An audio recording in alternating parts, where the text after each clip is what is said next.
मनोविज्ञान और आध्यात्मिकता, ये दोनों कैसे आत्मविश्वास को बढ़ा सकते हैं? इनका क्या मायने हो सकते हैं? अध्यात्म और मनोविज्ञान दोनों गुथे हुए हैं आपस में। आप मुझे ऐसा कोई फॉर्मूला बता दीजिए कि ये पता चल जाए कि ये तो कॉन्फिडेंस है और मैं इस रास्ते पे तेजी से दौड़ रही हूँ, ओवर कॉन्फिडेंस है। सरल सा अंतर यह है कि एक में तो विवेक जागृत है और एक में विवेक व्यक्ति खो बैठा है। आत्म समीक्षा, आत्म विश्लेषण एक व्यक्ति कैसे करे, उसका क्या प्रक्रिया होनी चाहिए? पहले तो व्यक्ति सब तरीके के डिविएशन, डिस्ट्रैक्शन से मुक्त होकर अपने साथ समय गुजारना शुरू करे। साधना क्या वो मार्ग बन सकती है कि हमारा आत्मविश्वास बढ़ जाए और सकारात्मक हो जाए? सबसे बड़ा बाई प्रोडक्ट साधना का है ही आत्मविश्वास। आत्मविश्वास में अहंकार को घोल मिल देता है, हम कैसे छाने? ईश्वर के प्रति समर्पण को गहराई के साथ विकसित करें। बच्चे में आत्मविश्वास का बीज आप घर के अंदर कैसे डाल के भेजेंगे? माता पिता को इस बात को गहराई के साथ सोचने की आवश्यकता है कि हर वो चीज जो हम अपने बच्चे के अंदर विकसित करना चाहते हैं वो किसी एक शिक्षा के कारण नहीं आती, वो कांस्टेंट शेपिंग के कारण आती है। देव संस्कृति यूनिवर्सिटी पढ़ाई के साथ साथ संस्कार भी बोती है। वहाँ पे आत्मविश्वास बढ़ाने के लिए विद्यार्थियों में, युवकों में क्या आप करते हैं ऐसा? जो प्रयोग मुझे लगता है सबसे ज्यादा प्रभावी होता है वो है सोशल इंटर्नशिप का। आपके यहाँ एक अनुशासन भी है कि डिग्री नहीं मिलेगी अगर ये कार्य नहीं करेंगे। CSVB में एजुकेशन सब्सिडाइज्ड है, वहाँ हम ट्यूशन फी नहीं लेते, खाने का नहीं लेते। क्यों? क्योंकि समाज कंट्रीब्यूट करता है। तो जिस समाज ने कंट्रीब्यूट किया उस समाज के ऋण से कौन मुक्त होएगा? वो विद्यार्थी होएगा। लोग दौड़ रहे हैं, भाग रहे हैं, सब कुछ होते हुए व्याकुल हैं। यहाँ के व्यक्ति अगर कुछ नहीं भी है तो व्याकुल नहीं है। ये आत्मविश्वास में क्या यहाँ का दिनचर्या शामिल? दिनचर्या शामिल है, गुरुदेव के प्रति भरोसा शामिल है, साधना शामिल है, संस्कार शामिल है, इस भूमि की योग्यता शामिल है, गुरुदेव का दिया गया तप, पुण्य, प्रकाश शामिल है।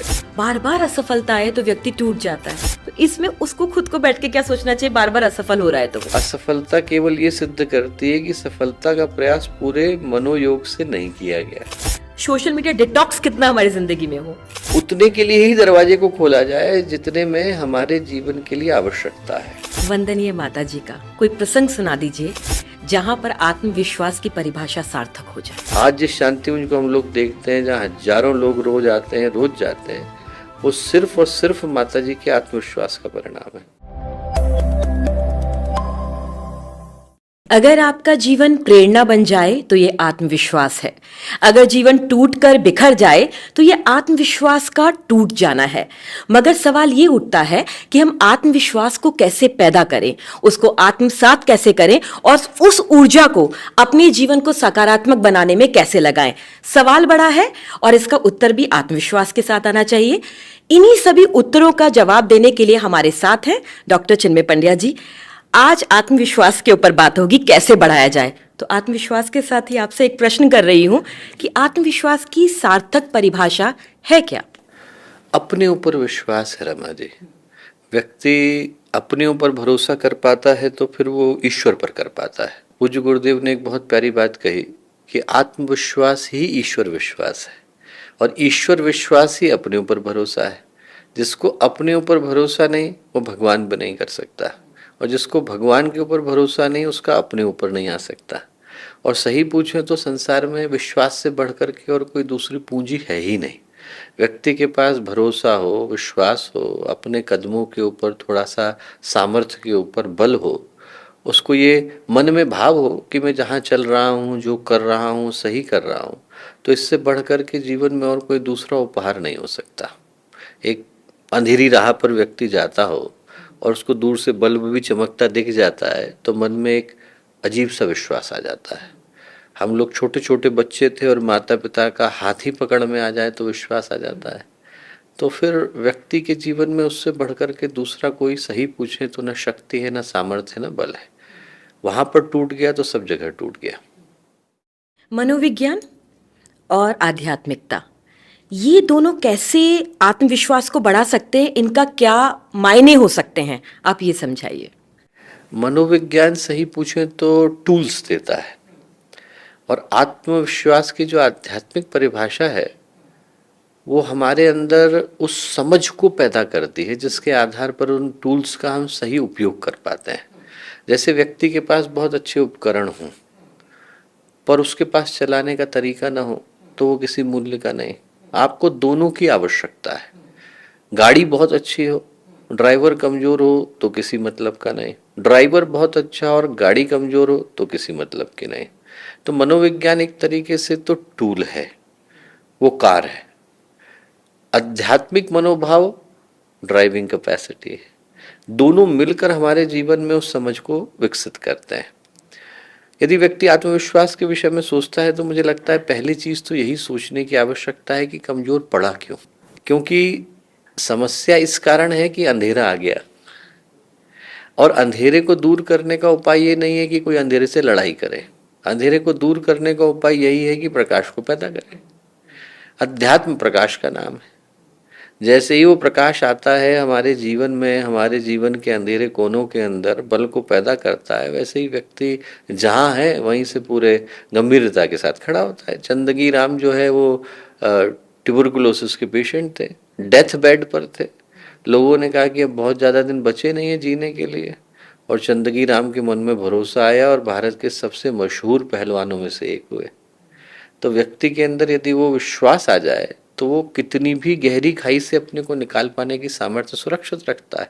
मुझे लगता है कि जब बात आत्मविश्वास की है तो अध्यात्म और मनोविज्ञान दोनों गुथे हुए हैं आपस में। अध्यात्म तो सही पूछे तो एक तरीके से उस आत्मबल को पैदा करता है जो मन को वो शक्ति देता है जिसके माध्यम से मन उन अवसाद के क्षणों में से निकल पाने की सामर्थ्य को विकसित करे। यदि सिर्फ मनोविज्ञान से काम संभव होता तो अर्जुन को हो सकता है भगवान कृष्ण की आवश्यकता न पड़ती। विषाद योग के बाद वो किसी मनोचिकित्सक के पास जाते हैं। पर भगवान ने आध्यात्मिक बल पैदा किया और मन के अंदर इस समझ को पैदा किया जिसके माध्यम से उस विषाद के क्षण से वो अपने आप को निकाल पाए। पहली चीज तो मुझे लगता है यही है। जब आप पूछते हैं तो ये बहुत ही महत्वपूर्ण प्रश्न है। पहली चीज तो यही है कि व्यक्ति इस बात को स्वीकारे कि जीवन में गाहे बगाहे ऐसे क्षण आ ही जाते हैं। व्यक्ति क्या है, जीवन में ये सोच करके देखे, गुरुदेव की एक बहुत प्यारी उक्ति है कि जीवन में हार जीत जो है वो एक तरीके से खेल का हिस्सा है, पर पराजित होकर के बैठ जाना वो समस्या का हिस्सा है। जीवन में कभी उतार है, कभी चढ़ाव है। बड़े बड़े लोगों को कभी कभी जीवन में ऐसी परिस्थितियों से गुजरना पड़ता है। अर्जुन को गुजरना पड़ा। सीदंतिमम गात्राणि मुखम च परिशुष्यते। हाथ पैर कांप रहे हैं, मुंह सूख रहा है, बोला जा नहीं रहा। जिनको हम अदरवाइज पैनिक अटैक बोलते हैं या एंग्शियस होने की परिभाषा बोलते हैं, उन परिस्थितियों से विश्व के सबसे प्रसिद्ध धनुर्धर गुजर रहे हैं और उनके जीवन के सबसे महत्वपूर्ण मुकाम पर गुजर रहे हैं। महाभारत का क्षण आरंभ होने वाला है, उन्हीं की प्रतीक्षा में पूरा रण सजा है और उनके जीवन में, उनके मन के अंदर, उनके व्यक्तित्व के अंदर जो घटना घट रही है वो आत्मविश्वास के टूटने की घट रही है। और उस विषाद के अंदर से ही भगवान ने इस गंभीरता को पैदा किया। तो पहले तो यही सोचें कि जब बड़े बड़े लोगों को, अर्जुन को ये घटा, हनुमान जी भूल गए कि उनके अंदर की शक्ति क्या है। का चुप साधी रहा बलवाना, जामवंत को कहना पड़ा। तो जब बड़े बड़े लोग इस दंश का शिकार होते हैं तो वो हमारे जीवन में भी कभी आ सकता है, पर आने का मतलब ये नहीं कि जिंदगी का अंत हो गया। वहां से नई शुरुआत को करने का बल हमें अपने भीतर पैदा करना पड़ता है। आपने अभी एक बात कही, संतुलित। तो आत्मविश्वास होना और अति आत्मविश्वास होना, लोगों को अंतर नहीं पता चलता। आप मुझे ऐसा कोई फॉर्मूला बता दीजिए कि ये पता चल जाए कि ये तो कॉन्फिडेंस है और मैं इस रास्ते पे तेजी से दौड़ रही हूँ, ओवर कॉन्फिडेंस है। लोग ये अंतर नहीं पता कर पाते, कैसे पता हो? बहुत सरल सा अंतर है। सरल सा अंतर यह है कि एक में तो विवेक जागृत है और एक में विवेक व्यक्ति खो बैठा है। विवेक जागृत होता है तो व्यक्ति का जो विश्वास है वो रियलिस्टिक होता है। जो पहचान है वो इस आधार पर निकल कर के आती है कि हमारी क्षमताएं कहाँ हैं, व्यक्ति उसके विषय में परिचित है। आज के समय की ज़्यादातर समस्या यही ही है रमा जी, कि व्यक्ति दो चीज़ों के मध्य में संतुलन नहीं कर पाता, क्षमताओं के बीच में और आकांक्षाओं के बीच में। हमारी कैपेसिटी कितनी है और हमारी डिज़ायर क्या है। डिज़ायर तो व्यक्ति आसमान को छूने की लेकर के बैठा है और कैपेसिटी के विषय में सम्यक दृष्टि से जागृत नहीं है। तो आत्मविश्वास व्यक्ति को इस दृष्टि से आता है कि मेरे पास क्षमता कितनी है, उतना कर पाने का विश्वास। और वो भी अपने आप में ईश्वर का बहुत बड़ा वरदान है, अनुग्रह है। यदि व्यक्ति को ये पता चल जाए कि मैं कितने को कर पाने की सामर्थ्य रखता हूँ। भगवान राम जब युद्ध शुरू होने वाला था तो उससे पहले महर्षि अगस्त्य के पास रावण की कुंडली लेकर के पहुंचे। महर्षि अगस्त्य ने कहा कि सब कुछ सही है, पर यदि आप इस समय में आक्रमण करेंगे तब रावण का मारकेश लगने वाला है। लक्ष्मण जी को बुरा लगा, उनको लगा कि भगवान है, यदि उनको भी प्रतीक्षा करनी पड़े तो इसका क्या मतलब है। तो उन्होंने कहा कि ये तो भगवान है, यदि भगवान को भी ग्रहों की प्रतीक्षा करनी पड़े तो फिर भगवान होने का क्या मतलब। तो भगवान राम ने बड़ा प्यारा उत्तर दिया। उन्होंने कहा पुरुषार्थ भी समय देख करके किया जाता है लक्ष्मण। दरवाजा बंद है, हम लोग उसके ऊपर यदि प्रहार करेंगे तो दरवाजा टूट जाएगा, पर संभव है कि हमारे कंधे पर भी थोड़ा जोर पड़े, और दरवाजा खुला होगा तो सीधे निकल जाएंगे। तो जो काम खुले दरवाजे में किया जा सकता है उसके लिए अपने कंधे पर जोर देने की आवश्यकता क्या। वो समझ जब भगवान विकसित कर रहे हैं तो हमें भी करने की आवश्यकता है। और उसके बीच में अंतर मात्र इतना ही है कि व्यक्ति अपनी क्षमताओं का सही और सम्यक मूल्यांकन नहीं करता। जैसे ही दृष्टि अपनी ओर से मुड़ गई और हम समाज की गति के अंदर खो गए, वैसे ही क्या आत्मसमीक्षा चली जाती है, और जहाँ आत्मसमीक्षा विदा हुई वैसे ही व्यक्ति अपनी क्षमताओं को भूल बैठता है, अपनी आकांक्षाओं का गलत निर्धारण कर बैठता है और अपने विश्वास को या तो आत्म बढ़ा करके आंकता है या घटा करके आंकता है, या जो कर सकता है उसके ऊपर से उसको विश्वास नहीं होता, या जो नहीं कर सकता उसके ऊपर ज्यादा विश्वास करके बैठ जाता है। और दोनों के मध्य में जो एकमात्र अंतर तय करने वाला फैक्टर है, कारक है, वो है आत्मसमीक्षा। तो मैं आपके उत्तर में से सवाल उठा रही हूँ, आत्मसमीक्षा कैसे करें। ये लोग जानते हैं कि ये करना गलत है, लेकिन वो समझते नहीं है कि हम इसे सुधारें कैसे। तो मैं आपसे जानना चाहती हूँ कि ऐसी टेक्निक बता दीजिए मुझे कि आत्मसमीक्षा, आत्मविश्लेषण एक व्यक्ति कैसे करे, उसका क्या प्रक्रिया होनी चाहिए। गुरुदेव ने उसे सही पूछें तो गायत्री परिवार की मूलभूत साधनाओं में से एक कहा साधना का आधार क्या है, निष्पक्ष आत्मसमीक्षा। 3 शब्द है। पहला है निष्पक्ष। निष्पक्ष का अर्थ है कि न तो इधर गए न उधर गए। आज यदि हम लोग सोच करके देखें तो हम लोग पब्लिक ओपिनियन हो गए। जो मेरे विषय में मत है वो सही अर्थों में दूसरों के द्वारा प्रदत्त मत है। दूसरों ने कहना शुरू करा कि आप बहुत अच्छे हैं तो मैं सोचने लग जाता हूँ कि मैं बहुत अच्छा हूँ। दूसरों ने कहा कि आप नहीं हैं तो मैं सोचने लग जाता हूँ कि शायद मैं खराब ही हूँ। तो मेरा जो अपने विषय में मत बना वो दूसरों ने मुझे धीरे धीरे करके उधार में दे दिया। व्यक्ति अपने आप से विलग हो गया है, अपने साथ अकेला बैठता ही नहीं। तो गुरुदेव ने कहा 10 मिनट न्यूनतम सुबह निकालें, शाम को निकालें, जहाँ आप अकेले हैं। आपका मोबाइल, आपके साथी, कोई दुनिया की आवाज़ आपके मन में परेशानी देने के लिए नहीं है। कोई डिस्ट्रैक्शन नहीं है, कोई कन्फ्यूज़न नहीं है, कोई कॉन्फ्लिक्ट नहीं है, कोई डिविएशन नहीं है। और जब ऐसी स्थिति में मैं बिल्कुल एकांत में बैठता हूँ और मेरे अलावा कोई दूसरा परिचय नहीं होता, तब मैं अपना सही मूल्यांकन कर पाता हूँ। और हो सकता है कि एक बार बैठने में न कर पाऊँ, क्योंकि हमारी आंखों के ऊपर धूल आ गई है। चश्मा हम वही लगा रहे हैं जिसके ऊपर धूल है।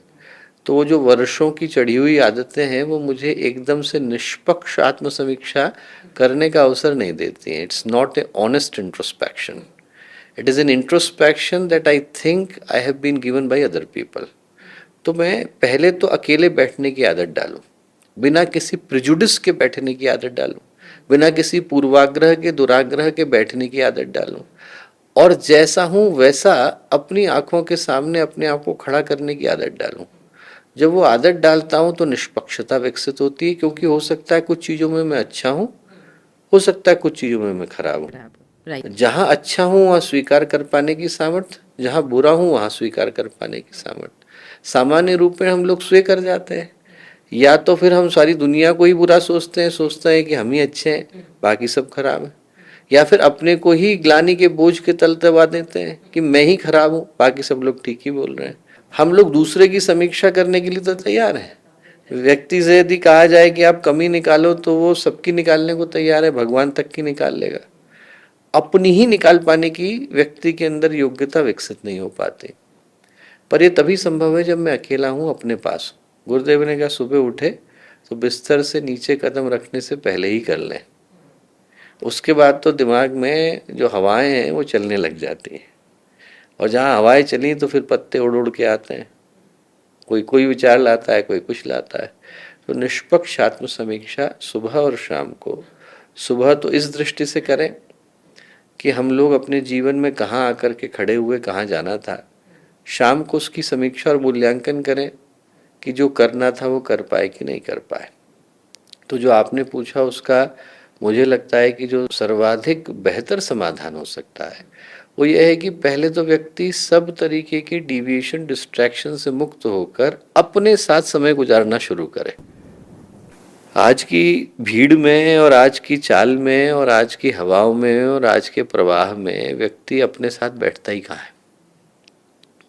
सबके साथ बैठ रहा है, और सबके साथ भी खुद होकर के नहीं बैठ रहा है, कुछ और होकर के बैठ रहा है। इतने सारे मुखौटों को लगाते लगाते अपने को ही भूल गया कि मैं कौन हूँ। मैं कौन हूँ तो तभी पता चलेगा जब सारे मुखौटे उतर जाएंगे। वो क्षण शुरू होता है, घटता नहीं, शुरू होता है जब व्यक्ति थोड़ी देर के लिए अपने साथ अकेला होना शुरू करता है। घबराता है अपने साथ बैठने से? शुतुरमुर्ग की तरह हो गया है। आंखें बंद व्यक्ति कर लेता है तो सोचता है कि दुनिया की सारी समस्याएं चली गई। होता उल्टा है।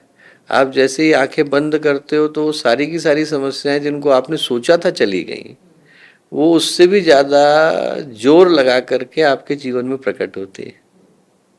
और व्यक्ति क्या है, उन आवाजों को बंद करने के चक्कर में दूसरी नई आवाजें खड़ी करता है। बिल्कुल।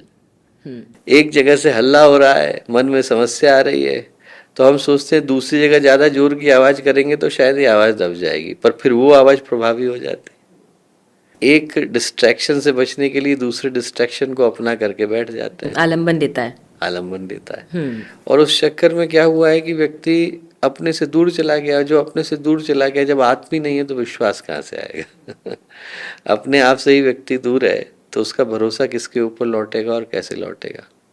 मुझे लगता है जो पहली चीज थी, जैसा मैं आपसे कह ही रहा था, कि पहले तो ये स्वीकारना सीखे कि जीवन में ऐसे क्षण आते हैं। हम भागना सीखते हैं, स्वीकारते कहाँ हैं? समस्या आती है तो व्यक्ति पहले सोचता है कि इससे बचा कैसे जाए, इसको थामा कैसे जाए, तो आदमी कभी सोचता ही नहीं। हाँ, समाधान के लिए तो व्यक्ति तैयार ही नहीं है। वो ये सोचता है कि इस समस्या से भाग लिया जाए, और जहाँ भागने की गति मन के अंदर आ गई वहाँ व्यक्ति खड़ा ही नहीं हो पाता। आत्मविश्वास का मूल कारण आत्महीनता है, और आत्महीनता को बिना जब तक व्यक्ति देखे ही नहीं, यदि मेरे पास इन्फीरियरिटी कॉम्प्लेक्स है तो उसका समाधान एकमात्र है कि मैं उसको आंख से आंख मिला करके देखूं। देख कहाँ रहा हूं, मैं तो भाग रहा हूं। जब तक मैंने उससे आंख से आंख मिला करके बात नहीं करी तब तक उसका समाधान कहाँ निकलेगा? तो second thing is to challenge it. जब तक हम पहला तो इम्ब्रेस करें, उसके बाद चैलेंज करें, स्वीकार करें कि हमारे जीवन में समस्या है। अर्जुन स्वीकारते ही नहीं, यदि कहते ही नहीं सीदंती मम गात्राणि, तो भगवान गीता ही क्यों कहते हैं? उनने इस बात को तो स्वीकारा कि मेरे जीवन में विषाद आया। यदि वो ढक करके बैठ जाते कि मेरे जीवन में कोई विषाद नहीं है, सब कुछ परफेक्ट है, तो हो सकता है युद्ध हार गए होते। पर वो जो सत्य उनने स्वीकारा कि हाँ सही है, मेरे जीवन में विषाद है, तो भगवान ने उन विषाद के क्षणों को दूर करने के लिए जो कहा, वो अर्जुन अकेले का समाधान नहीं बना, पूरे विश्व का समाधान है। First thing is to accept it the way it is, जैसा है वैसा हम लोग स्वीकारें। दूसरा, उसको चैलेंज करें। हम लोगों के मन ट्रेंड है नेगेटिविटी को देख करके भागने के। हाँ, नेगेटिव अट्रैक्ट भी होते हैं और भागते भी हैं, बचते हैं कि उसको समस्या है तो हम कोई और रास्ते से निकल जाएं, पर उससे आंख से आंख न मिलानी पड़े। जबकि सही अर्थों में समाधान तो या पॉजिटिविटी तो तभी आएगी जब हम उसको एक बार आंख से आंख मिला करके देखते हैं। चैलेंज नहीं करेंगे तो छोटी समस्या बड़ी समस्या में बदल जाती है। वो आचार्य शंकर ने जब डिक्लाइन की परिभाषा दी है तो उन्होंने कहा है वो सीढ़ी पर गिरती गेंद की तरह से होती है। एक बार में 2 टप्पा खाती है, फिर 4 खाती है, फिर 6 खाती है, फिर एक बार में इतना बड़ा खाती है कि खाई से कभी लौट करके आती नहीं। वैसे जीवन में पहली भूल हुई, फिर दूसरी हुई, फिर तीसरी हुई, देखते देखते भूल जो है वो आदत, आदत जो है धारणा, धारणा व्यक्तित्व, इसमें बदल जाता है। यदि हम लोग उसको पहली भूल पर रोक पाने की स्थिति में होते तो वो व्यक्तित्व का हिस्सा न बनते। व्यक्तित्व का हिस्सा इसलिए बन जाती है क्योंकि जब उसने पहली आवाज लगाई थी तो हमने उसे टोकना स्वीकार नहीं किया। बाद में चलते चलते तो अंतरात्मा की आवाज तो गुम हो गई है। अब तो जो बुरी आदतें हमारे व्यक्तित्व का हिस्सा हो गई हैं वही हमारे व्यक्तित्व की परिभाषा बन गई है। First thing is to embrace it, second is to challenge it. एक इंसान हर काम परफेक्ट करने की कोशिश करता है, ये कहा जाए बहुत अच्छा कर पाता है, लेकिन जब प्रेजेंटेशन की बात आती है तो वो नहीं कर पाता, घबरा जाता है। ऐसा क्यों? वही जो मैं अभी बोल रहा था, भागने की कोशिश करता है। मुझे लगता है दुनिया में हर जगह ही लगभग एक जो समस्या निकल कर के आई जब हम मनोवैज्ञानिक तकनीकों की ओर जाते हैं, कहीं और जाते हैं, ये कहीं मनुष्य के मन में भ्रम पैदा करती हैं कि जब हम टिप्स या ट्रिक्स चाहते हैं तो ये हमारे मन में टेक्निक से भ्रम पैदा करती है कि इन टेक्निक से कॉन्फिडेंस आएगा। सत्य ये नहीं है, सत्य है कि करने से कॉन्फिडेंस आता है। कर हम रहे नहीं, सोच रहे। गंगा जी में तैरना मैं चाहता हूं तो तैरने की किताबें पढ़ने से कॉन्फिडेंस नहीं आएगा, गंगा जी में उतरने से कॉन्फिडेंस आएगा। जब तक करेगा ही नहीं तब तक उसके मन में विश्वास विकसित नहीं हो पाता। तो जो आप करना चाहते हैं या जिसको करने से आपका मन घबराता है उसको चाहे आप थोड़ा करें पर करें अवश्य। आप खेलना चाहते हैं तो जब तक आप थोड़ा खेलने का प्रयत्न नहीं करेंगे कॉन्फिडेंस नहीं आएगा। गाना चाहते हैं, आप गाने का प्रयत्न नहीं करेंगे कॉन्फिडेंस नहीं आएगा। दुनिया की कोई तकनीक आपके अंदर उस कॉन्फिडेंस को पैदा ही नहीं कर सकती जो करने के बाद पैदा होती है। तो इसलिए क्या है, उसमें पहली चीज ही यह है कि व्यक्ति उसको करे पर थोड़ा करे, पर करे अवश्य, करे जरूर, शुरुआत तो करे। शुरुआत तो करे। वो कहीं पर एक बड़ी प्यारी कहानी है कि एक दादाजी थे, अपने बच्चे को लेकर के जा रहे थे, कोहरा था, धुंध फैली हुई थी। तो बच्चा बोला कि दादाजी मुझे डर लग रहा है। बोले क्यों लग रहा है? बोले कुछ दिखाई नहीं पड़ रहा है। बोले कितना दिखाई पड़ रहा है? बोले 2 कदम का दिखाई पड़ रहा है। तो बोले उतना ही रखो, उतना कोशिश करो, उतना कोशिश करो। तो मैं यही कहूंगा कि जितना दिखाई पड़ रहा है व्यक्ति पहले उतने के लिए सर्टेनिटी के साथ आगे बढ़े। 2-2 कदम करते करते मंजिल पूरी हो जाती है। हम क्या है कि 2 कदम दिख रहा है, 200 नहीं दिख रहे। वो जो 200 नहीं दिख रहे उनकी टेंशन के कारण 2 कदम भी नहीं उठाते हैं। 2 कदम तो उठा ही सकते थे। वो जो उठा सकते थे उसकी ओर प्रयत्न करने से 2 कदम का कॉन्फिडेंस जो हमें मिल सकता था वो भी नहीं मिला। आत्मविश्वास को बढ़ाने में साधना कितनी सार्थक हो सकती है? साधना क्या वो मार्ग बन सकती है कि हमारा आत्मविश्वास बढ़ जाए और सकारात्मक हो जाए? सबसे बड़ा बाई प्रोडक्ट साधना का है ही आत्मविश्वास। गुरुदेव ने कहा अध्यात्म से सिद्धि मिलती है कि नहीं मिलती ये तो ईश्वर जाने। 3 चीजें डेफिनेटली मिलती हैं। पहला है आत्मविश्वास, दूसरा है लोक सम्मान, तीसरा है देवी अनुग्रह। मुझे मेरे ऊपर भरोसा। दूसरा लोक सम्मान, लोक सम्मान का मतलब लोगों का सच में प्यार। तीसरा भगवान का सहयोग। जब भी व्यक्ति ऐसी स्थिति में आता है कि लगता है कि सिर्फ मेरे कदम और लोगों का सहयोग इसे पूरा नहीं कर पाएंगे, तब किसी ईश्वरीय चेतना के सहारे की आवश्यकता होती है और उस समय में वो पहुंचे। ये 3 चीजें ही सही पूछे तो अध्यात्म की मूलभूत देन है और साधना से बढ़कर के दूसरा कोई उपाय ही नहीं है आत्मविश्वास को पैदा करने का। क्योंकि है क्या, मनोवैज्ञानिक तकनीकें सिर्फ मन को ही बहला सकती हैं। मन बाहर का गार्ड है, मन बुद्धि चित्त अंतःकरण। जब हम लोग इनर बीइंग की बात करते हैं तो उसके अंदर 4 चीजें हैं, मन है, बुद्ध है, चित्त है, अहंकार है, चारों मिलकर के अंतःकरण चतुष्ट है। तो मन का काम क्या है? मन तो इंद्रियों के ऊपर बैठा हुआ गार्ड है, सीसीटीवी पे देख रहा है। उसका काम है कि कहाँ कहाँ से इंफॉर्मेशन आई, उनमें से क्या इंफॉर्मेशन प्रेजेंट करने योग्य है बुद्धि को प्रेजेंट करे। बुद्धि उसमें से डिसर्नमेंट के माध्यम से तय करे कि क्या अपनाने योग्य है, क्या छोड़ने योग्य है। चित्त जो है संस्कार के अनुरूप तय करे कि इसमें से चलने योग्य क्या है। होता क्या है, मन बेकार की इंफॉर्मेशन को इकट्ठा कर रहा है, बुद्धि व्यर्थ की चीजों को एनालाइज कर रही है। चित्त वृत्तियों में उलझा हुआ है। तो इंसान क्या है, हर जगह पर समस्याओं के अंबार लगा करके बैठा है और समाधान के स्वरों को बंद करके बैठा है। तो इसलिए क्या है कि उसका जब समाधान की बात आती है तो साधना से बढ़कर के दूसरा उपाय ही नहीं, क्योंकि वो क्या करता है कि डीक्लटरिंग कर देता है। साधना का पथ जो है, जितनी भी ऊबड़ खाबड़ जमीन है उसको साफ कर देता है, खरपतवार को हटा देता है, व्यर्थ की झंझावातों को थाम देता है। तो कुछ चीजें जो हमारे अपनी कैपेसिटी से बाहर की थी वो स्पष्ट होने लग जाती हैं। वही ये धुंध को छांट देगा। हाँ, आपने एक वर्ड बोला अहंकार। अक्सर मंच पे बैठा व्यक्ति, ताकत पे बैठा व्यक्ति, सत्ता पे बैठा व्यक्ति और कभी कभी बेफजूल व्यक्ति भी आत्मविश्वास में अहंकार को घोल मिल देता है। हम कैसे छाने? छानने का एकमात्र तरीका है कि ईश्वर के प्रति समर्पण को गहराई के साथ विकसित करें। प्रेम गली अति साकरी जामे दो न समाए, जब मैं था तब हरि नहीं, जब हरि है तब मैं नाए। वो क्या, भगवान की तरफ को जाने वाली गली बड़ी सकरी है, दो नहीं जा सकते। व्यक्ति क्या है कि भगवान को भूल गया, तो इसीलिए क्या है, वो अभिमान में, अहंकार में और विश्वास में अंतर नहीं कर पाता। विश्वास का मतलब है मुझे ये पता होना कि मेरे कदमों में कितनी चल पाने की सामर्थ्य है, और जितनी चल पाने की सामर्थ्य है उतना मैं चलूं। अधिक विश्वास का मतलब है कि मुझे ये पता ही नहीं है कि मेरे को कितने कदम चल पाने की सामर्थ्य है, तो मैं उससे ज्यादा चलूंगा तो कदमों को दुखा बैठूंगा।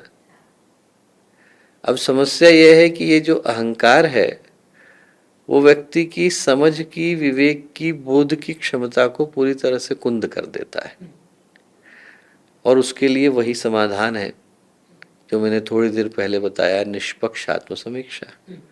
ये सारे के सारे जितने भी डिस्ट्रैक्शंस हैं, इनको कैटर कर पाने का एकमात्र तरीका है कि व्यक्ति जब अकेला बैठता है, क्योंकि मेरे अलावा कोई दूसरा व्यक्ति इस बात की एनालिसिस कभी सम्यक सही नहीं कर सकता कि कहाँ पर अहंकार आया, कहाँ पर मेरे कार्य करने के पीछे का कारण अहंकार था, कहाँ समर्पण था, कहाँ विश्वास था, कहाँ अधिक विश्वास था, कहाँ पर अभिमान था और कहाँ पर निष्पक्ष आत्मसमीक्षा थी। इन दोनों को दूर करने के पीछे या इन दोनों के मध्य में से सही राह को ढूंढने के पीछे एकमात्र जो आधार है वो निष्पक्ष आत्मसमीक्षा है। तो यदि सारांश में देखें तो मुझे लगता है कि पहली चीज तो यही है कि व्यक्ति अपने अंदर इस बोध को विकसित करे कि जीवन में ऐसे क्षण आते हैं, आएंगे जाएंगे, मौसम बदल रहे हैं, वैसे ही जीवन के परिस्थितियां बदल रही हैं, पर उनके भीतर हमें ये ढूंढने की सामर्थ्य अपने अंदर विकसित करनी होती है कि इन्हीं झंझावातों के भीतर कहीं पर प्रकाश की किरण भी विद्यमान है। तो पहली चीज तो कि जीवन में ऐसे क्षण आए तो उनको स्वीकारें, पर स्वीकारने के साथ साथ उनको ललकारें। स्वीकारें भी और ललकारें भी। जब ललकारेंगे नहीं तो निगेटिविटी जाती नहीं है। जो थोड़ा कर सकते थे वो करने का विश्वास अपने अंदर पैदा करें। एक और जो मुझे लगता है कि चीज जो निश्चित रूप से बहुत लाभ की हो, दो चीजें जो गुरुदेव ने साधना के साथ कही, वो सही पूछें तो व्यक्ति के जीवन को पॉजिटिविटी से भरती भी है और आत्मविश्वास से भरती भी है। दो ही जगह से नेगेटिविटी परमानेंट होती है, बुरे विचारों से और बुरी संगत से। तो या तो व्यक्ति के जीवन में पॉजिटिव थॉट्स का किसी न किसी रूप में माध्यम हो, स्वाध्याय कहीं न कहीं से हो रहा हो, पुस्तकें पढ़ रहे हों, अच्छा टीवी पर देख रहे हों, मोबाइल में अच्छा देख रहे हों, कान से अच्छा सुन रहे हो, जहां से आप देखने की कोशिश कर रहे हैं, इंटरनेट अपने आप किसी चीज को लेकर के आ नहीं रहा है, क्लिक तो हम ही कर रहे हैं, चॉइस आपकी है। चॉइस आपकी है। वो दिखा सकता है पर आपके सामने जबरदस्ती चला नहीं सकता है। चलाने के लिए तो मुझे क्लिक करना पड़ेगा। मैंने किसके ऊपर क्लिक किया, वो सामर्थ्य और वो चयन, वो विकल्प तो मेरा ही था। राइट। तो वहां पर क्या है, हमें ये डिसर्नमेंट होना चाहिए कि हमारे पास जितने विचार आ रहे हों वो सही आ रहे हों। गुरुदेव ने कहा स्वाध्याय, और गुरुदेव ने एक बहुत प्यारी बात कही कि यदि दिन में एक आर्टिकल भी व्यक्ति पॉजिटिव पढ़ता है, एक, तो वो दिन भर के लिए एनफ सामग्री प्रदान करता है। यदि व्यक्ति उसी का चिंतन करे, उसी का मनन करे, उसी के ऊपर अपने पूरे दिन को आलंबित करे, तो सुबह से शाम तक का नजरिया बदल जाता है। विवेकानंद ने एक जगह पर लिखा है कि जब वो उपनिषदों का तत्व चिंतन करते थे तो वो क्या करते थे, एक श्लोक को लेकर सुबह पढ़ते थे और शाम तक उसी श्लोक की विभिन्न तरीके से अपने मन में व्याख्या करते थे। एक श्लोक के अलावा उन्होंने कोई दूसरा लिया ही नहीं। इसीलिए उनका जो फेमस स्टेटमेंट है कि take up one idea, make that idea your life and live with it. वो जो बात है वो इसी उद्देश्य से निकल करके आई कि आप पॉजिटिव थॉट इतना गहरे भर लीजिए कि उसके अलावा आपके व्यक्तित्व में, मन में और कुछ चल ही नहीं रहा हो। तो पहला है कि कहीं ना कहीं से शुभ विचारों के आगमन की व्यवस्था को सुनिश्चित करना। सोर्स बनाओ, सोर्स बना हुआ। हम लोग क्या है, इकट्ठा निगेटिव कर रहे हैं और आशा ये रख रहे हैं कि उसका परिणाम पॉजिटिव आएगा। कहाँ से आएगा? तो पहली चीज तो है कि इधर हम लोग पॉजिटिविटी पैदा करें, उधर से निगेटिविटी के आने वाले स्रोतों को बंद करें। राइट। एक तरफ से गंदा नाला बह रहा और दूसरी तरफ से गंगा जल डालेंगे तो कोई फायदा नहीं होएगा। साधना करने के साथ साथ ये भी जरूरी है कि शुभ विचार जो है वो सुनिश्चित हो और सत्संग सुनिश्चित हो। सत्संग का मतलब कहीं जाकर के कथा में बैठना मात्र नहीं है।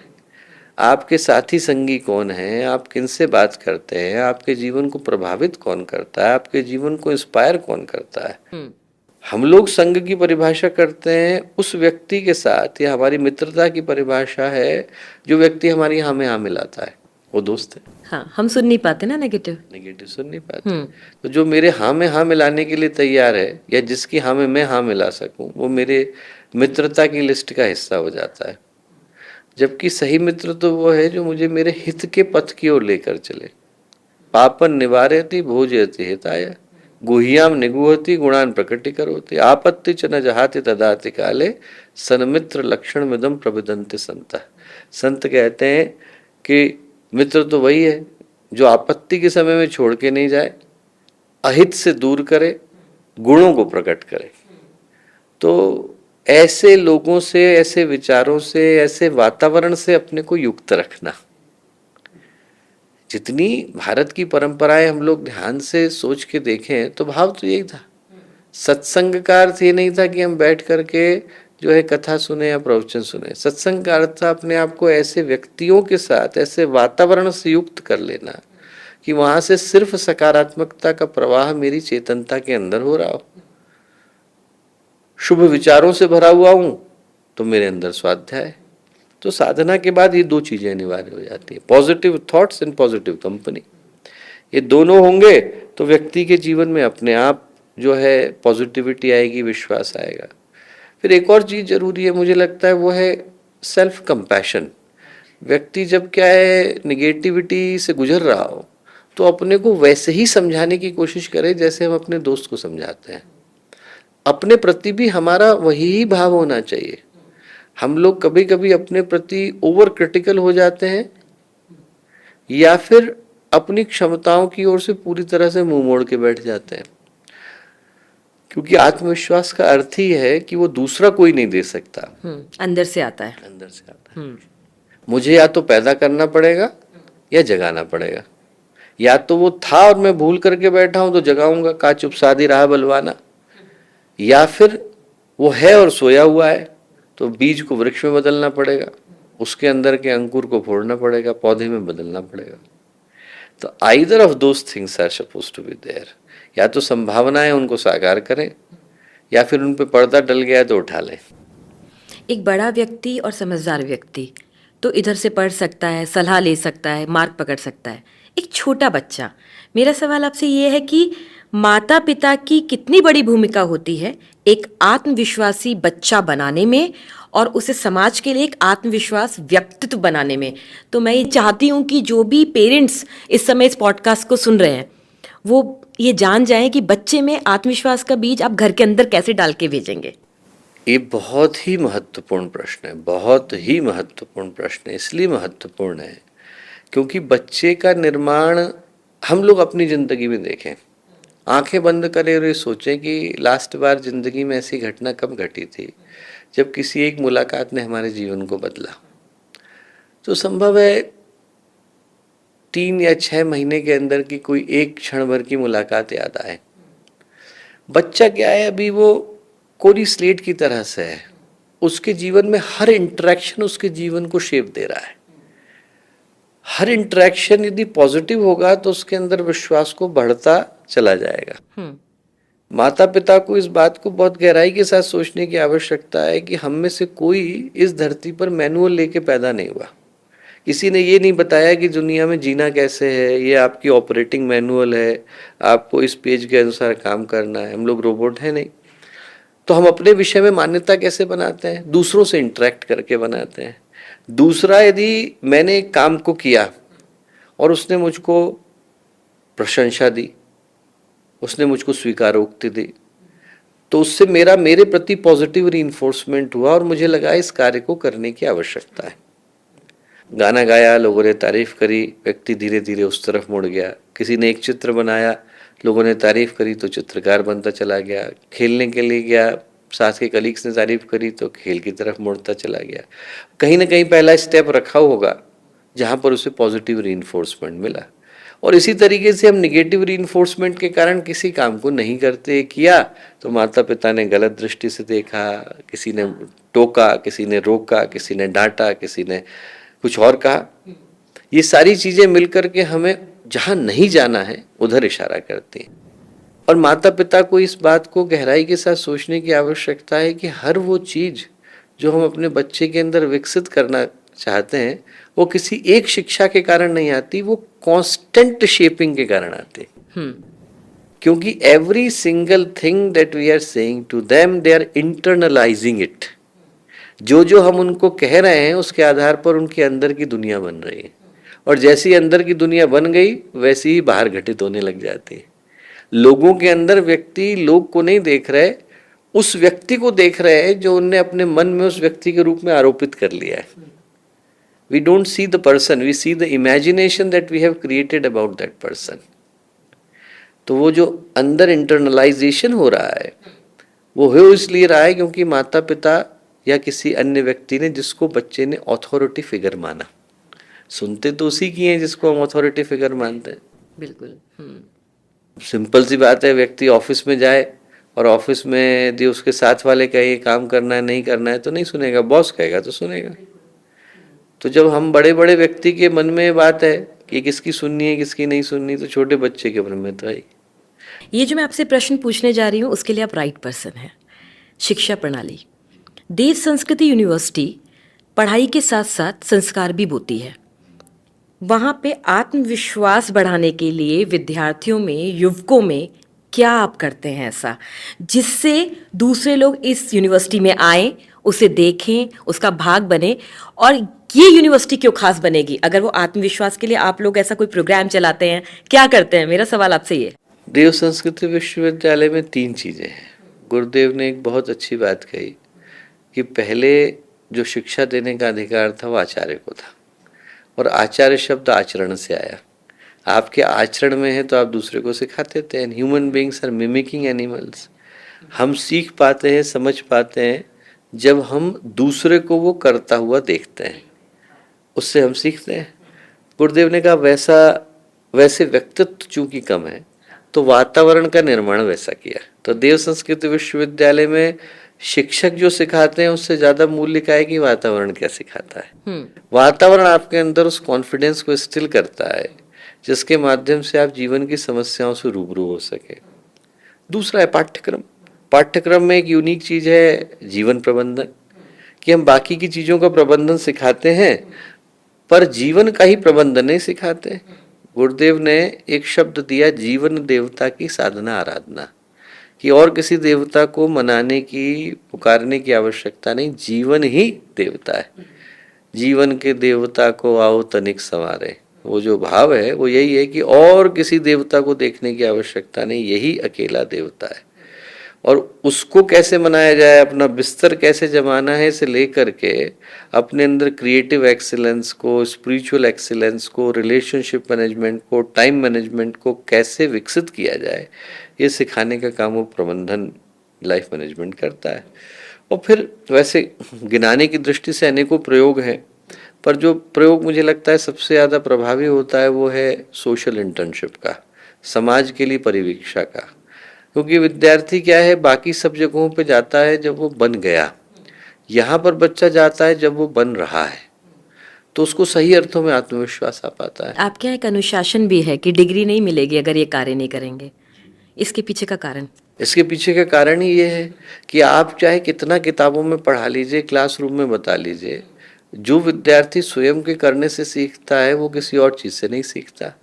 दूसरा महत्वपूर्ण कारण ये भी है कि डीएसवीबी में एजुकेशन सब्सिडाइज्ड है, वहाँ हम ट्यूशन फी नहीं लेते, खाने का नहीं लेते। क्यों? क्योंकि समाज कंट्रीब्यूट करता है। तो जिस समाज ने कंट्रीब्यूट किया उस समाज के ऋण से कौन मुक्त होएगा? वो विद्यार्थी होएगा। तो विद्यार्थी समाज में लौटने से पहले समाज को ये बताता है कि आपसे जो ऋण लिया था उससे मैं मुक्त होकर के जा रहा हूँ। शांति कुंज में और गायत्री परिवार में मैंने एक चीज़ बहुत बार देखी है और महसूस की है कि यहाँ के लोगों में एक अलग आत्मविश्वास होता है। जैसे आप इस गेट से बाहर निकलेंगे तो लोग दौड़ रहे हैं, भाग रहे हैं, सब कुछ होते हुए व्याकुल हैं। यहाँ के व्यक्ति अगर कुछ नहीं भी है तो व्याकुल नहीं है। ये आत्मविश्वास में क्या यहाँ का दिनचर्या शामिल है?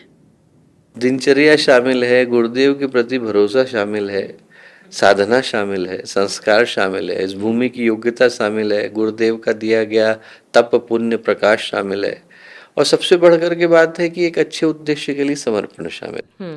मुझे लगता है कि व्यक्ति के मन में जब ये भाव आता है कि मैं अच्छे उद्देश्य के लिए कार्य कर रहा हूँ, डिवाइन ऑब्जेक्टिव है, तो वो एक अलग तरीके के कॉन्फिडेंस से भरता है। मैं कल ही एक कहानी सुना रहा था कि मीरा जो थी वो गाना गा रही थी, संत हरिदास गुजरते थे, तो उनने देखा, उनने कहा बेटा गा बहुत अच्छा रही है, पर इसमें राग रागनियों की दृष्टि से कहीं पर त्रुटि है, वो सही कर लो।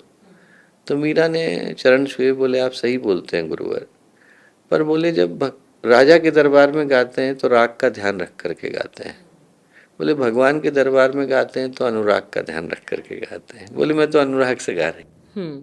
वैसे ही है कि यहाँ शांति कुंज में, देव संस्कृति विश्वविद्यालय में, गायत्री परिवार में व्यक्ति अनुराग से गा रहा है।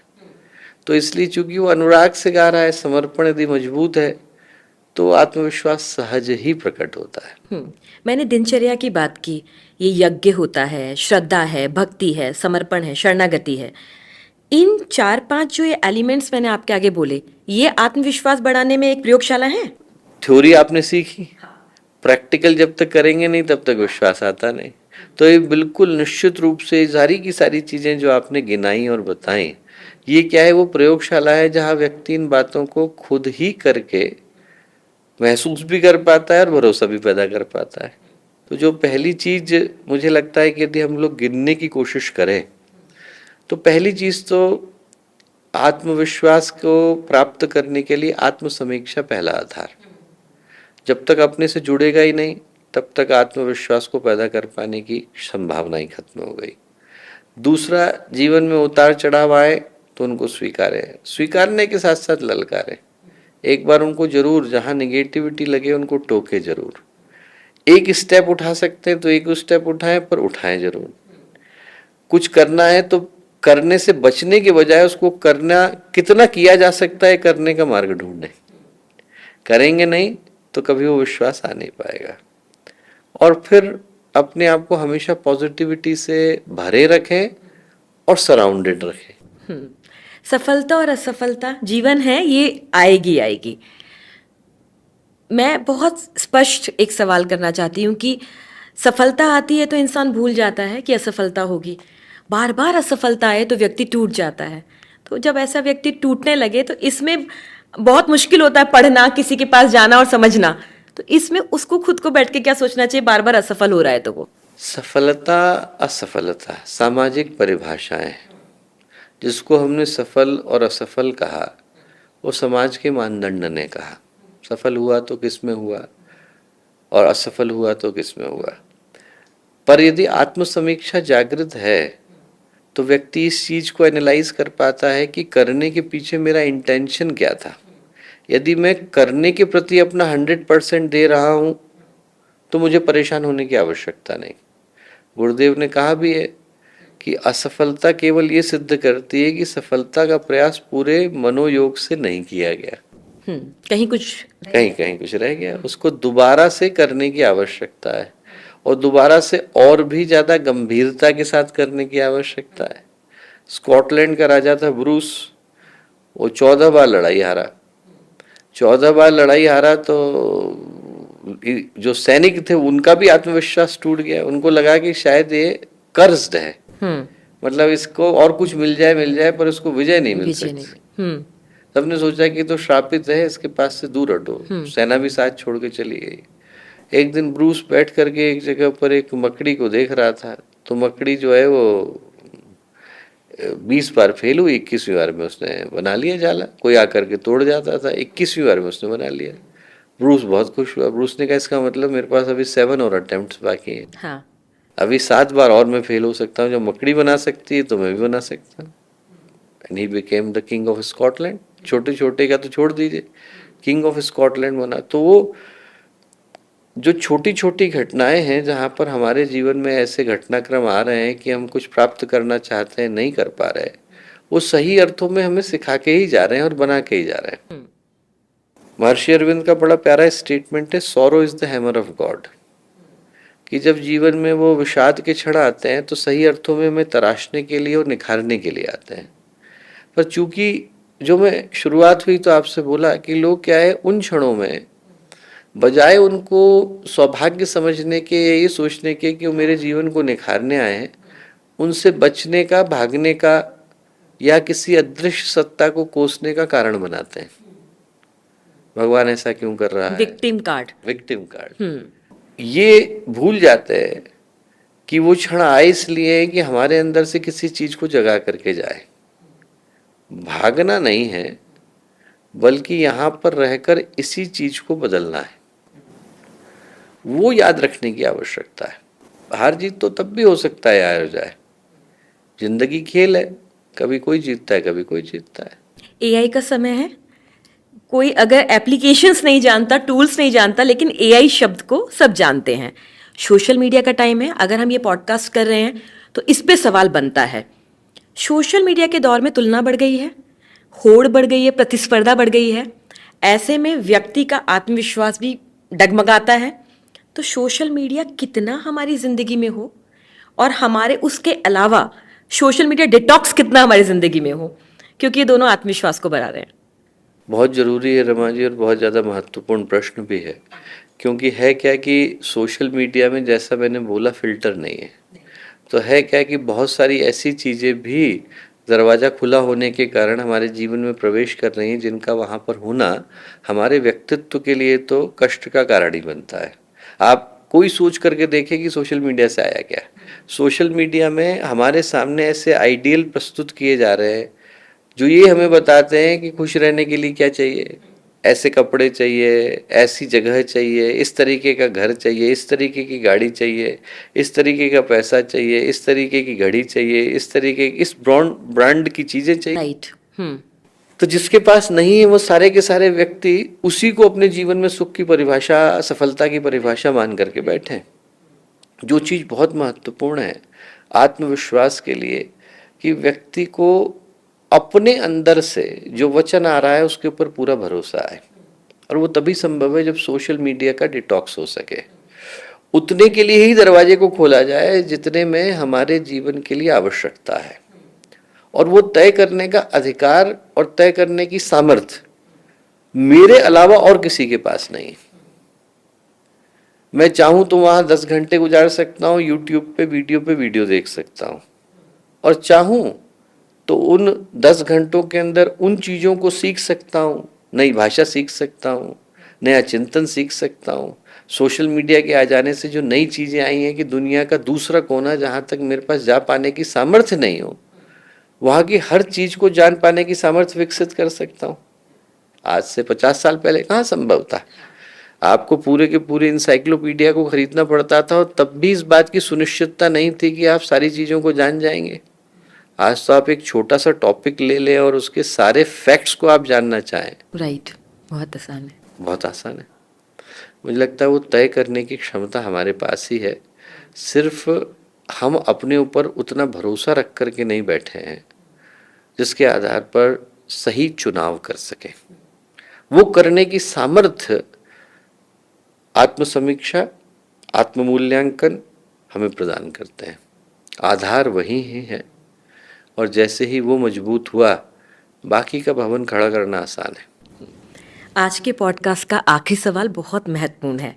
हमने पूज्य गुरुदेव के प्रसंगों को पढ़ा है, समझा है और आज सुना भी है इस पॉडकास्ट में। वंदनीय माता जी का कोई प्रसंग सुना दीजिए जहां पर आत्मविश्वास की परिभाषा सार्थक हो जाए। हजारों उदाहरण है। मैंने वंदनीय माता जी के बराबर दूसरा ऐसा कोई व्यक्ति देखा ही नहीं रमा जी, जिनके पास आत्मविश्वास प्रचुर मात्रा में विद्यमान हो।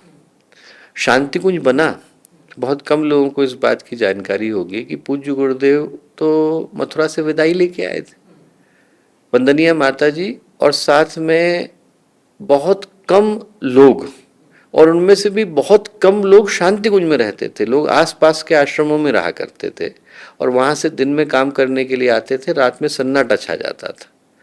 उस समय में जब यहाँ चारों ओर एकदम बियाबान जंगल था, लोग आने से घबराते थे, वंदनीय माता जी ये भी पता नहीं था कि गुरुदेव लौटेंगे कि नहीं लौटेंगे। गुरुदेव विदाई का संदेश दे करके गए थे। उस समय में माता जी का आत्मविश्वास था कि उन्होंने शांति कुंज की स्थापना करी। आज जिस शांति कुंज को हम लोग देखते हैं, जहाँ हजारों लोग रोज आते हैं, रोज जाते हैं, वो सिर्फ और सिर्फ माता जी के आत्मविश्वास का परिणाम है। अश्वमेध यज्ञ शुरू हुए, एक एक यज्ञ के अंदर 60-60, 70-70 लाख लोग आते थे। 60 लोग भी घर के अंदर आ जाएं तो व्यक्ति को उनकी प्लानिंग बड़ी गंभीरता के साथ करनी पड़ती है। लोग घबराए हुए माता जी के पास आते थे और माता जी उनको इस आत्मविश्वास के साथ भेजती थी कि कार्यक्रम होएगा, किसी स्थिति में होएगा, मैं वहां स्वयं आऊंगी और ये कार्यक्रम होएगा। ऐसे आत्मविश्वास से लोगों को अभिपूरित करके भेजती थी। और लेस्टर का यज्ञ था, संभवतः उसी की घटना है। वहाँ पर जो सज्जन थे उनने बड़ी भावना से जो है बैंकों से लोन लेकर के सब व्यवस्था कर ली। माता जी लंदन आकर के रुकी, वहाँ से 2-3 घंटे की दूरी पर लेस्टर उन दिनों में होता था। आज भी 2.5 घंटे लगते ही हैं, पर तब 3.5 से ज़्यादा लगते थे। उन्होंने कहा माता जी हम लोगों ने भावना में आकर के ले लिया है और संभव है कि कल बैंक वाले यज्ञ स्थल पर ना आ जाए, तो आपके सामने आएंगे तो हमें बड़ा मन में खराब लगेगा। हमारा निवेदन है कि उनसे हम लोग जूझ लेंगे, आप कृपया मत आइए। आपके सामने घटना घटेगी तो हमें दुख होएगा। माता जी बोली नहीं बेटा, यहाँ आई हुई लेस्टर आऊँगी, तुम शुरू करो। यज्ञ कितने बजे शुरू होगा? 7 बजे होगा माता जी। बैंक कितने बजे खुलता है? 10 बजे खुलेगा माता जी। माता जी बोली मैं आऊँगी। उनको जितने पैसे बैंक को देने की आवश्यकता थी वो 8:30 बजे तक पूरे हो गए थे। 10 बजे तक उनके पास इतना अनुदान आ गया था जिससे उनने सेंटर को खरीदा। तो आत्मविश्वास का यदि कोई एक प्रतीक जीता जागता जीवंत हमने देखा तो वंदनीय माता जी के रूप में देखा। बहुत ही गहन आत्मविश्वास और संघर्ष की, साहस की अदम्य प्रतिमा। मतलब अब तो इतना विशाल गायत्री परिवार देखने को मिलता है। हम लोगों ने तो उस समय का देखा जब यहाँ संसाधन नगण्य थे बिल्कुल, और नगण्य संसाधनों के मध्य में ये कार्य होएगा कैसे नहीं होएगा ये हम देखते हैं। इस विश्वास को पैदा कर पाने की सामर्थ्य उनके अंदर थी। सही अर्थों में आत्मविश्वास की परिभाषा, आत्मविश्वास की परिभाषा और देवी के अवतरण की परिभाषा। आपका बात करने के लिए बहुत बहुत धन्यवाद। स्वीकार करना है तो ललकारना भी है, दौड़ना है तो मंजिल के कदमों को भी देखना है। जिस रास्ते पे आप जा रहे हैं एक एक कदम सहजता के साथ रखना है। संघर्ष करना है तो यकीन मानिए आत्मविश्वास कमजोर नहीं होता, संघर्ष के बाद वो मजबूत होता है। इस पूरे पॉडकास्ट का यही निष्कर्ष निकल कर आया है और आपको भी बस इतना ही समझना है। हमारे YouTube चैनल शांति कुंज वीडियो गायत्री परिवार को सब्सक्राइब करें एवं बेल आइकन जरूर दबाएं ताकि गायत्री परिवार की विभिन्न गतिविधियों की जानकारी आपको मिलती रहे।